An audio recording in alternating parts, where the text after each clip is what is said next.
말씀은 마가복음 1장 4절부터 11절까지의 말씀입니다. 신약성경 마가복음 1장 4절부터 11절까지의 말씀을 한 절씩 읽고 마지막 11절은 함께 읽겠습니다. 이것은 하나님의 말씀입니다. 세례 요한이 광야에 이르러 죄사함을 받게 하는 회개의 세례를 전파하니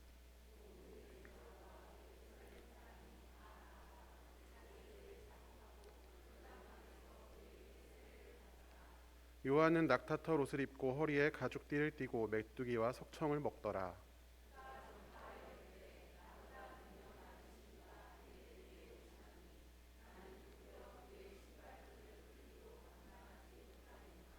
나는 너희에게 물로 세례를 베풀었거니와 그는 너희에게 성령으로 세례를 베푸시리라.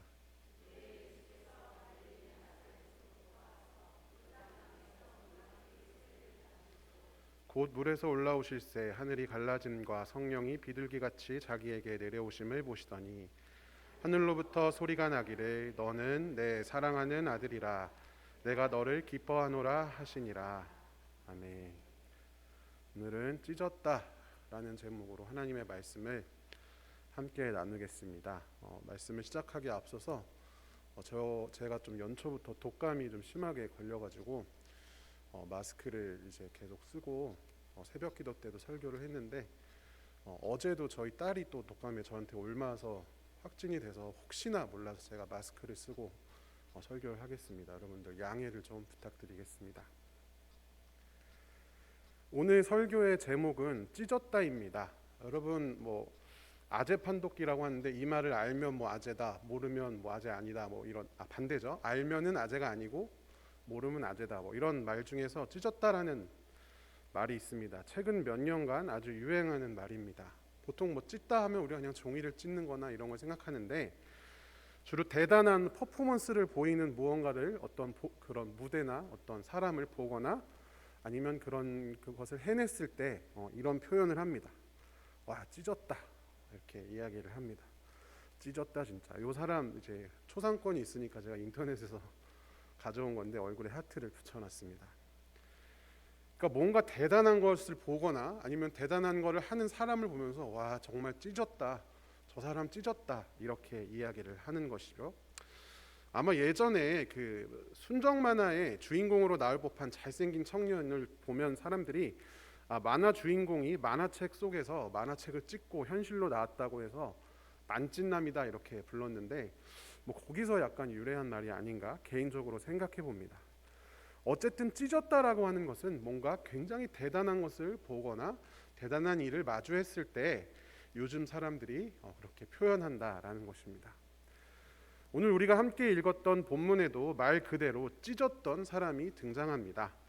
그런데 그는 예수님이 아니라 바로 세례 요한입니다. 오늘의 본문은 예수님께서 세례 요한에게 세례를 받으시는 장면인데요.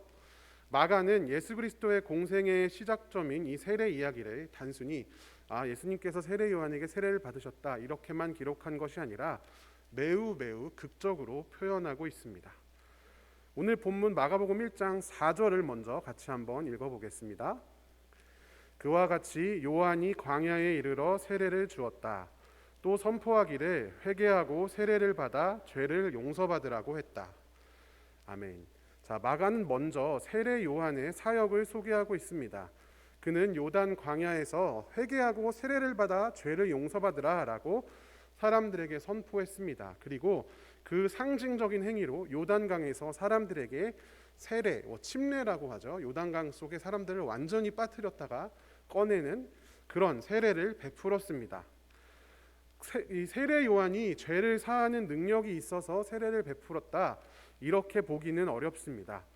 여러분, 우리가 성경에 기록된 대로 애초에 죄를 용서받으려면 예수님이 오시기 전까지는 성전에 나아가서 제사를 지내야 했습니다. 그리고 그때 동물의 피로 정결 예식을 치렀습니다. 그래야 죄를 용서받게 되었죠. 그런데 그럼에도 불구하고 세례 요한이 물로 세례를 베푼 이유는 무엇일까요? 그것은 열왕기하 5장 14절에서 나아만 장군이 요단강에 몸을 담근 후에 나병이 다 낫고 하나님을 인정하게 된 것처럼 어떤 이방인이 새로 개종하는 정도로의 어떤 새로운 회심이 필요함을 세례 요한이 역설하고 있었기 때문입니다. 그래서 일종의 어떤 퍼포먼스로 세례 요한은 세례를 베풀고 있었습니다.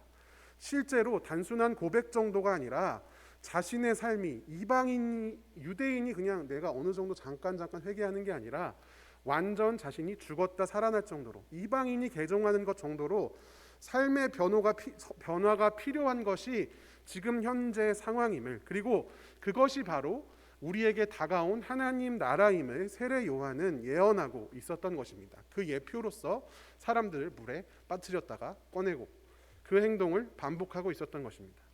이것은 세례 요한을 가리켜서 예언된 그 마가복음 앞절에 나오는 이사야가 예언한 그 이야기, 예수님께서 세워가실 하나님 나라를 예비하는 주님의 길을 곧게 만드는 사역이었습니다. 완전히 새롭게 거듭나야 할 것을 예수님께서도 말씀하셨기 때문입니다. 어찌 되었든 간에 이 세례 요한의 사역은요, 당대에 굉장한 신드롬을 불러일으켰습니다. 마가는 마가복음 1장 5절에서 온 유대 지역 사람들과 예루살렘 주민 모두가 요한에게 나아왔다 이렇게 기록하고 있습니다. 그리고 요단강에서 자기들의 죄를 털어놓고 요한에게 세례를 받았다 이렇게 기록하고 있습니다. 요한복음 1장 28절에 의하면 요한이 세례를 주던 장소는 요단강 건너편 베다니로 기록이 되어 있습니다. 여기에 지도를 제가 실어놨는데요, 베다니라고 큰 곳이 있고 예루살렘은 조금 보이실지 모르겠습니다만, 제가 한번 표시를 해보겠습니다.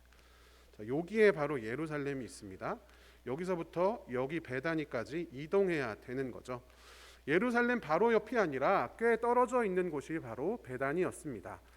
이곳으로 마가의 증언에 의하면, 물론 과장이 있을 수도 있겠지만, 온 유대 지파, 유대 지역에 온 사람들과 예루살렘의 모든 주민들이 모여들어서 세례를 받았다라고 하는 것입니다. 이것은요, 여러분, 매우 놀라운 일입니다. 그냥 사람이 많이 모였네 그 정도가 아닌 것이죠. 예루살렘은 어떤 곳입니까?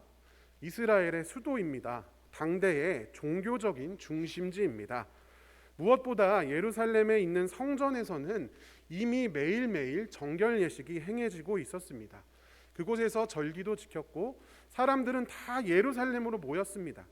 원래 죄를 용서받기 위해서는 예루살렘으로 가야만 했습니다. 그것이 당연했습니다. 예루살렘은 마치 물이 들어오는 곳만 있고 더 이상 나가지 않는 사해 호수처럼 온갖 종교적인 필요와 제의들이 다 모여지는 그런 곳이 바로 예루살렘이었습니다. 죄를 용서받기 위해서는 다른 곳이 아니라 예루살렘으로 가야만 했습니다. 아주 오랫동안 말입니다. 그런데 사람들이, 심지어 그 중심인 예루살렘의 주민들마저도 세례 요한이 있는 베다니로 나아가고 있습니다. 사람들이 기존의 종교 제의에서 더 이상의 어떤 의미도 느끼지 못하고 있음을 보여주는 표시이기도 하면서 동시에 세례 요한의 사역과 그가 선포한 메시지들이 당시에 굉장한 반향을 일으키고 있었다라는 것을 의미하기도 합니다. 자신들의 아주 오래된 종교적인 습관, 종교적인 가치, 종교적인 의미마저 다 버리고 세례 요한에게 나아갈 정도로 세례 요한의 사역은 당대에 매우 유명한 상태였다라는 것입니다. 게다가 세례 요한의 외모는 어떻습니까? 그 사역의 주인공, 세례를 주는 요한은 외모도 범상치 않은 사람이었습니다. 마가복음 1장 6절에 따르면 요한은 낙타 털가죽을 걸치고 가죽띠를 허리에 두르고 있었다라고 기록이 되어 있습니다. 여러분, 이것은 바로 무엇을 떠올리게 하냐면 열왕기하 1장 8절에 엘리야, 디셉 사람 엘리야의 모습을 떠올리게 합니다. 엘리야는 털이 많고 허리에 가죽띠를 띠고 있습니다. 그러자 그때 왕이 그는 분명히 엘리야다라고 외칠 정도로 이 엘리야의 어떤 표징 같은 거죠. 가죽띠를 띠고 털이 많은 것. 엘리야의 모습과 거의 완벽하게 일치한 모습을 세례 요한은 하고 있었습니다. 그래서 사람들은 그의 외모를 보면서 자연스럽게 엘리야를 떠올릴 수밖에 없었습니다. 그리고 그는 다른 사람과 다르게 농사지어서 얻은 소출은 절대로 먹지 않았습니다. 메뚜기와 들벌꿀, 그러니까 사람이 인위적으로 경작하지 않고 그냥 자연에서 나 있는 것, 그런 음식들만 먹었습니다. 아마 약속의 땅에 들어가기 전 광야 생활을 했던 이스라엘 백성의 삶을 상징하는 것일지 모르겠습니다. 어찌되었든 일반 사람들과는 굉장히 달랐던 거죠. 외모도 엘리야 같고 먹는 음식도 일반 사람들이 먹지 않는 특이한 것만 먹는 이 사람, 굉장히 흥미로운 사람. 그런데 그 사람이 세례를 베푸는 그 사역에 수많은 사람들이 몰려들고 있었던 것입니다. 그야말로 이스라엘의 스타 중의 스타, 셀럽 중의 셀럽이 혹시 세례 요한이 아니었을까요? 오늘날이었다면 세례 요한 찢었다, 이렇게 말할 정도의 사람이 당대의 세례 요한이었습니다. 여러분, 그런데 이미 예수님을 알고 난 우리는 알고 있습니다. 세례 요한의 역할이 예수님을 예비하는 역할이다라는 것을 잘 알고 있습니다.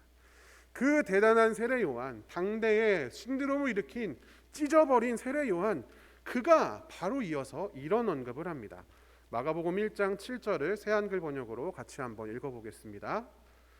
나보다 더 힘 있는 분이 내 뒤에 오십니다. 나는 허리를 굽혀 그분의 샌들끈을 풀어드릴 만한 사람도 못 됩니다. 나는 여러분에게 세례를 줍니다. 물로요. 그러나 그분은 여러분에게 세례를 주실 것입니다. 성령으로요. 아멘. 여러분, 그 찢어버린 세례 요한, 그 대단한 세례 요한, 이스라엘의 역대급 위인 엘리야에 비견될 만한 세례 요한, 아주 오래된 종교적 관습마저도 뒤집어버린 신드롬의 주인공 세례 요한이 이렇게 말하는 것입니다. 나는 찢은 게 아니야. 진짜 찢을 사람이 있어. 나는 아무것도 아니야. 나보다 더 힘 있는 분이 오실 거야. 사람들은 생각하겠죠. 아니, 세례 요한이 저렇게 대단한데 더 힘 있는 사람이라니, 도대체 그가 누구야? 세례 요한이 또 이야기합니다. 나는 그분의 샌들끈, 신발끈 풀 정도도 못 돼. 세례 요한이 저렇게 얘기할 정도라니 어떤 사람일까? 정말 대단하구나. 나는 그냥 물로 세례를 줄 뿐인데 그 나의 뒤에 올 분은 하나님의 영, 성령으로 너희에게 세례를 줄 거야. 와, 대단하다. 정말 세례 요한과는 잽도 안 되는 엄청난 분이 오나 보다. 사람들이 기대를 할 수밖에 없지 않겠습니까? 여러분이 당대의 저 시대에 살고 있어서 세례 요한 눈앞에서 그 이야기를 육성으로 듣고 있다고 생각해 보십시오. 그 세례 요한 다음에 오실 이가 도대체 누구일까? 요한보다 더 큰 이가 도대체 누구일까? 얼마나 큰 기대감과 궁금증이 가득 차겠습니까? 그리고 이제 그 주인공이 드디어 등장합니다. 마가복음 1장 9절을 새한글로 같이 한번 읽어보겠습니다. 그 즈음에 예수님이 갈릴레아의 나사렛에서 오셨다. 그러고는 요르단강에 들어가 요한에게 세례를 받으셨다. 아멘. 자, 그렇게 세례 요한이, 찢어버린 세례 요한이 극찬한 인물이 등장을 했습니다. 그런데 그 주인공의 그 모습이 예상과는 조금 다릅니다. 우리는, 현재를 살아가는 우리는 잘 알지 못하지만 당대에 바로 이어지는 이 구절을 읽었으면 두 가지 측면에서 뭔가 좀 이상하다라는 것을 느끼게 됩니다. 첫 번째는 요한보다 크다는 그 사람이 바로 갈릴리의 나사렛에서 왔기 때문입니다. 아까 베다니의 지도를 확대해서 다시 살펴보겠습니다. 예수님께서는 베다니 그 북쪽 저 위에 보면 갈릴리 호수 옆에 나사렛이라고 하는 표시가 보입니다. 혹시 안 보이시면 제가 표시를 해보겠습니다. 자, 여기가 바로 나사렛입니다. 나사렛에서 베다니까지 엄청 많이 걸어오셨습니다. 저 북쪽 끝에서부터 세례를 받으러 세례 요한에게 오셨습니다. 자, 12지파의 지도와 같이 겹쳐서 한번 보면 이 나사렛 지역은 요 근처임을 알 수가 있죠. 스불론과 납달리 지파라고 하는 그 지파의 그 근처에 있는 것을 우리가 알 수가 있습니다. 근데 마태복음 4장 15절 16절, 사실 이건 이사야 9장을 인용한 구절인데요. 보면 갈릴리를 이방 사람들의 갈릴리다라고 칭하고 있습니다. 유대 사람들에게 있어서 갈릴리는 북쪽 끝 변방 지역이었습니다. 그리고 단지 그냥 북쪽 먼 곳 촌구석일 뿐만 아니라 그곳은 이방 사람들의 갈릴리라고 칭해질 정도로 이방 문화가 매우 많이 혼재되어 있는 그런 지역이었습니다. 그래서 이 당대의 중심 예루살렘 사람들은 갈릴리 사람들을 보면서 아유, 저런 갈릴리 사람들, 저 이방 사람들, 저 못난 사람들, 저 섞여버린 사람들, 저 타락한 사람들, 이렇게 가리키고 있었습니다. 그러니까 뭔가 정파가 아니라 사파에 가까운 그런 느낌이죠. 무림으로 치면. 그런데다가 그 갈릴리 중에서도 나사렛이라고 하는 곳은요, 정말 정말 작은 촌구석이었습니다. 나사렛은요, 지금 가도 촌구석이라고 합니다. 저는 뭐 가보지 않아서 모릅니다만, 요한복음 1장 46절 47절에서는 예수님의 제자 나다나엘이 등장합니다. 예수님께서 거짓이 없는 사람, 참 이스라엘 사람 이렇게 인정해 주셨던 나다나엘이 갈릴리 사람이었는데, 이 갈릴리 사람인데다가 경건한 사람이었던 나다나엘마저도 나사렛에서 도대체 무슨 선한 것이 나올 수 있겠냐 라고 말할 정도였습니다. 그러니까 갈릴리 사람, 그러니까 예루살렘 사람들로부터 무시받던, 갈릴리 사람으로부터도 무시받던 곳이 나사렛이었다라는 것입니다. 그런 곳에서 예수님이라는 존재가 세례를 받으러 나온 것이죠. 온 유대를 휩쓴 세례 요한이 자기보다 더 큰 사람이라고 말했는데, 그 다음에 등장한 저 사람, 저 갈릴리, 저 섞여 있는 저 이상한 지역, 그리고 그 중에서도 촌구석 중에 촌구석, 선한 것이 나올 게 하나도 없어 보이는 나사렛에서 온 촌뜨기가 바로 그 이어진 사람이라니, 사람들의 웅성웅성거리는 소리가 마치 들리는 것 같습니다. 그런데 거기에 한 가지 더 또 다른 의문적인 행동을 합니다. 다시 한번 마가복음 1장 9절을 살펴보면 예수님이 오셨는데 요단강에 들어가서 요한에게 세례를 받으셨습니다. 분명히 세례 요한이 자기는 겨우 물로 세례를 줄 뿐이고 상징적인 행동만 할 뿐이고, 나보다 크니 내 뒤에 올 사람은 성령으로 세례를 줄 것이다 라고 말했는데, 성령으로 세례를 주기는커녕 다른 사람들처럼 얌전하게 요단강에 들어가서 세례 요한으로부터 세례를 받으시고 물속에 푹 빠졌다가 다시 꺼내지는 것이 아니겠습니까? 뭐야, 그럼 그렇지, 저 사람은 아닌가 봐, 다음에 또 누가 오나 봐, 이렇게 생각할 만한 그때에 말 그대로 이 반전을 또다시 뒤집는 반전의 일이 발생합니다. 마가복음 1장 10절을 새 한글로 같이 한번 읽어보겠습니다. 곧바로 예수님이 물속에서 솟아오를 때 보시니 하늘이 찢어지고 성령님이 비둘기처럼 예수님에게 내려오셨다. 아멘. 반전의 반전입니다.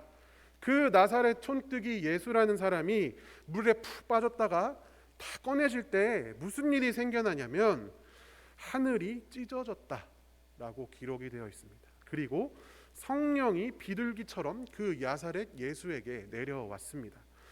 여러분, 성령이 비둘기처럼 내려왔다라는 표현은 어떤 뜻을 가지고 있냐면, 여러분 로마 제국의 상징이 로마 황제가 로마 지팡이에 독수리 새를 이렇게 갖고 있거든요.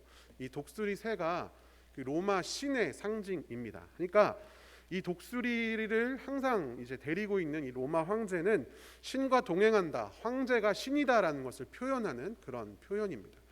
그것처럼 성령, 비둘기 모양을 한 성령이 예수님과 함께 오셔서 예수님과 늘 동행한다라는 것을 상징적으로 보여주는 표현이 성령이 비둘기처럼 예수님께 내려왔다입니다. 그냥 성령이 왔다 가는 게 아니라 항상 그 비둘기가 예수님과 함께 있다, 성령이 예수님과 늘 같이 있다라는 것을 보여주는, 예수의 신성을 드러내는 사건이 바로 성령이 비둘기처럼 내려온 장면입니다. 거기다가 그치지 않습니다. 하늘에서 소리가 납니다. 말 그대로 하나님의 음성이 나타나는 거죠. 너야말로 사랑하는 내 아들이다. 나는 네가 참 좋다. 외형적인 조건으로만 보았을 때는 실망만 가득했던 갈릴리 나사렛에서 온 예수라는 목수가 하나님의 아들로 공인되는 순간입니다. 하늘이 찢어지고 성령이 임하고 거기서 나타나는 음성을 통해서 직접 너희는 이 사람을 그렇게 띄엄띄엄 보지만 이 사람은 나의 사랑하는 아들이다 라고 공인되는 것입니다. 자, 그런데 여기서 우리가 한 가지 더 눈여겨보아야 할 표현이 있습니다. 그것은 하늘이 찢어졌다라고 하는 표현입니다. 하늘이 찢겨지다라고 하는 표현은 헬라어로 스키조라고 하는 단어가 쓰였습니다. 가르다, 찢다, 쪼개다 이런 의미를 담고 있습니다. 여러분, 그런데 이 표현이 왜 중요할까요? 마가는 왜 하늘을 찢었다라고 표현했을까요? 그냥 하늘이 그냥 찢어져 갈라진 거 아닌가? 그냥 어떤 문학적 표현 아닌가 싶지만 그렇지가 않습니다. 이 세례 요한에게 예수님이 세례를 받는 장면 마태복음이나 누가복음에도 등장을 합니다. 그런데 마태나 누가는 하늘이 찢겨지다라고 표현하지 않고 하늘이 열리다라고 표현을 하고 있습니다. 여러분, 이것이 사실 우리에게 더 익숙한 표현인지 모르겠습니다. 하늘문이 열리고 그 하늘문, 열린 하늘문을 통해 성령이 비둘기같이 내려와서 예수님께로 임한다. 뭔가 이게 더 그림이 잘 맞는 것 같지 않습니까? 우리가 자주 하는 찬양 중에서도 하늘의 문을 여소서, 하늘문이 열리고 은혜의 빗줄기 부어주소서, 이런 찬양들도 있지 않겠습니까? 무언가가 내려오려면 닫혀져 있던 하늘문이 열리고 내려오는 것이 좀 더 익숙하겠죠. 그런데 마가는 열리다라는 표현을 하지 않고 찢어졌다라고 굳이 표현을 했던 것입니다. 왜 그랬을까요? 그것은 마가복음의 마지막 장면에 가면 밝혀집니다. 예수님께서 십자가에 달려서 돌아가시는 장면, 자신의 공생의 사역, 복음 사역의 끝에 일어난 일을 마가는 다음과 같이 묘사합니다. 마가복음 15장 38절을 같이 한번 읽어보겠습니다. 그때에 성전 휘장이 위에서 아래까지 두 폭으로 찢어졌다. 아멘. 자, 예수님께서 숨지시는 순간 성전 휘장이 위에서부터 아래로 찢어졌습니다. 이때 찢어지다, 바로 스키조라고 하는 단어를 사용합니다. 자, 이 마가복음에서 예수님이 처음 등장하는 장면, 요한보다 큰 그가 등장할 때 무엇인가, 하늘이죠, 찢어졌습니다. 그리고 그가 공생애를 다 마치고 마지막 순간을 맞이할 때에도 무엇인가, 여기서는 휘장이 되겠죠, 찢어졌습니다. 수미상관이라고 하는 말을 아시나요? 예수 그리스도를 사이에 두고 머리와 꼬리가 이어지는 그런 형태를 띠고 있습니다. 이 이야기는 찢어짐으로 시작해서 찢어짐으로 끝나는 이야기인 것이죠. 그것은 이사야서에서 예언하고 있는 것처럼 하늘 위에 있던 주님이, 그리고 그분이 다스리던 하나님 나라가 그냥 하늘문이 열리고 내려온 정도가 아니라 하늘을 가르고, 이사야서에 기록된 것처럼 하늘을 가르고 이 땅에 임했다는 선포입니다. 그리고 열렸다라고 하지 않고 찢어졌다라고 한 이유는, 열린 것은 다시 닫을 수 있지만 찢어진 것은 다시 원래대로 만들 수 없기 때문이기도 합니다. 예수 그리스도를 통해 시작된 하나님 나라, 그리고 예수의 십자가를 통해 완성된 하나님 나라는 그 누구도 멈출 수 없고 다시 닫을 수 없다라는 사실을 마가는 강력하게 선언하고 있습니다. 그래서 히브리서 10장 10절에 이렇게 말하고 있습니다. 하늘문이 열렸다 닫혔다, 그래서 우리가 하나님과 연결됐다가 끊어졌다가 하는 것이 아니라 하늘을 가르시고 오신 예수님께서 자기 몸을 단번에 들이셨기 때문에 우리는 완전히 거룩하게 되었다. 그리고 이어지는 20절에서 이렇게 이야기합니다. 하늘을 찢고 우리에게 오신 예수님처럼 예수님 돌아가실 때 지성소와 우리를 나누고 있던 휘장이 찢어졌고, 그것을 통해서 우리는 담대하게 하나님께로 나아갈 수 있다. 영원히 그 휘장이 찢어져 버렸기 때문에 우리를 막을 수 있는 것이 없어져 버렸습니다. 여러분, 한 가지 더 있습니다. 하늘이 찢어진 후에, 예수님께서 세례 받으실 때 하늘이 찢어졌잖아요. 하늘이 찢어진 후에는 하나님께서 직접 예수님을 자신의 아들로 공인하는 말소리가 들려왔습니다. 그리고 예수님 돌아가신 후에 휘장이 찢어진 후에는 어떻게 되었느냐, 바로 예수님이 숨을 거두신 이후에 백부장이, 하나님을 모르는 이방인 로마의 백부장의 입으로 예수 그리스도가 하나님의 아들임이 증거되었습니다. 예수의 사역 시작에는 사람들은 그렇게 보지 않을지언정 하나님께서 직접 그분을 아들로 공인하셨는데, 예수의 사역이 끝나는 순간에는 예수님을 모르는, 하나님을 모르는 이방인의 입에서 그분이 하나님의 아들임이 공인됩니다. 사랑하는 성도 여러분, 찢겨진 하늘, 그리고 그 하늘로부터 우리 삶에 오신 예수님, 그리고 그분을 통해서 이 땅에 선포된 하나님 나라, 지성소의 휘장을 찢음으로 마침내 완성된 하나님 나라는 이렇게 모든 것을 송두리째 뒤집어 놓았습니다. 마가는 바로 이 이야기를 오늘 우리에게 전달해 주고 있습니다. 진짜로 찢은 인물은 세례 요한이 아니라 예수 그리스도셨습니다. 사랑하는 성도 여러분, 오늘은 주님께서 세례 받으신 것을 기억하는 주님 수세 주일이라고 하는 절기입니다. 저희 주보의 내용을 제가 캡처한 건데요. 주보에 이렇게 적혀져 있죠. 예수님께서 세례 받으신 것은 그냥 예수님이 사역 시작하셨네, 마치 예배 시작할 때 종치는 그런 정도의 의미가 아닙니다. 죄로 인해서 막혀 있었던 우리와 하나님 사이, 그 막혀 있던 하늘을 하늘편에서 스스로 찢고 내려오셨습니다. 하늘의 모든 영광을 버리셨습니다. 전능하신 그분이 부모의 도움 없이는 스스로 아무것도 할 수 없는 어린 아기가 되었습니다.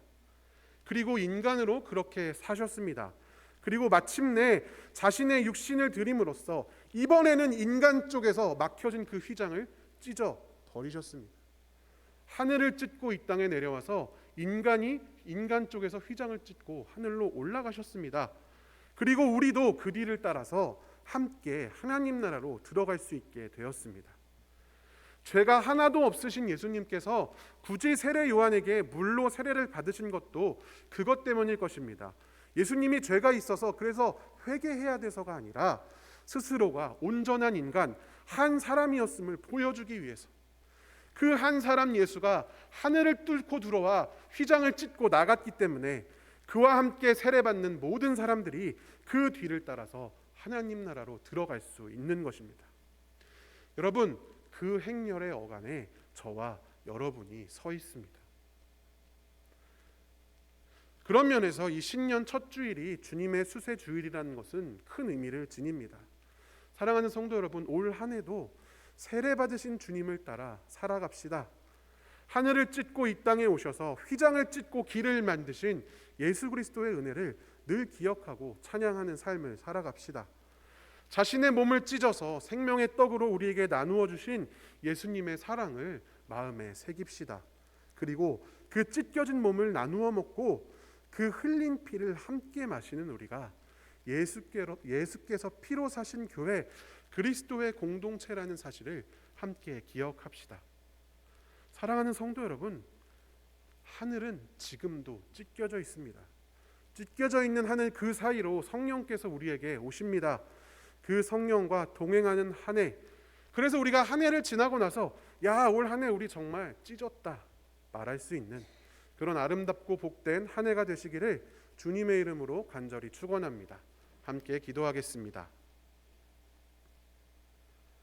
복되신 구세주 예수님을 찬양합니다. 주님께서 하늘을 찢고 이 땅에 오시고 휘장을 찢고 하나님 나라를 완성하셨고 우리는 그 뒤를 따라 아무 의도 없이 은혜로 하나님 나라를 소유하게 되었습니다. 그 사실을 기억하게 하여 주시옵소서. 올 한 해 동안 살아갈 때에 그 예수의 뒤를 따라 살아가는 아름다운 제자들 될 수 있도록 주님 우리와 함께하여 주시옵소서. 성령님 우리와 동행하여 주셔서 늘 우리가 승리하는 한 해가 될 수 있도록 인도하여 주시옵소서. 감사드리며 살아계신 예수님의 이름으로 기도드리옵나이다. 아멘.